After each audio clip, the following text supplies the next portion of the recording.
அந்த செபி வந்து என்ன பண்ணியிருந்தாங்கன்னா 5 o'clock வரைக்கும் மார்க்கெட்டு, இதுக்கு மேலே மார்க்கெட் இல்லைன்னு சொல்லி ட்ராப் பண்ணிட்டாங்க. நான் செபிக்கும் சரி என்னுடைய அசோசியேஷனும் சரி ஒரு ரைட் அப் கொடுத்தேன். நீங்கள் மிகப்பெரிய தப்பு பண்ணியிருக்கீங்க. இதனால் வந்து இந்தியன் எக்கனாமிக்கும் சரி மார்க்கெட்டுக்கும் சரி விளைவுகள் ஏற்படும்.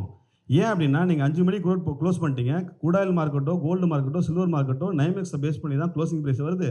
நைட்டு ஃபுல்லாக மார்க்கெட்டை வந்து ரன் பண்ணால் தான் கேப் டவுன் கேப் அப் ஆச்சுன்னா மறுநாள் காலையில் இன்வெஸ்டார் பை பண்ண எல்லாமே மைனஸ் ஆகிடும், லாஸ் ஆகிடுவாங்க.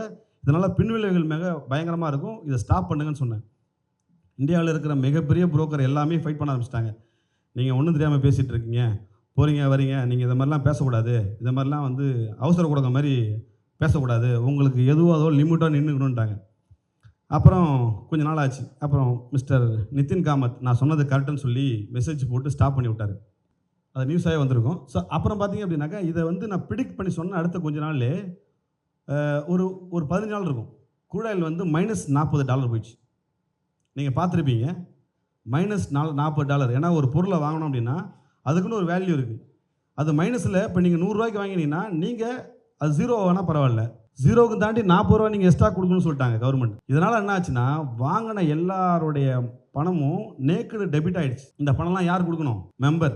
அன்னைக்கு தமிழ்நாட்டில் நம்பர் 1 இருந்த புரோக்கரு இன்னைக்கு நம்பர் 5, 4 ஆகிட்டாங்க. அன்னைக்கு நம்பர் 0 வந்த நான் நம்பர் 1 ஆகிடுச்சேன்.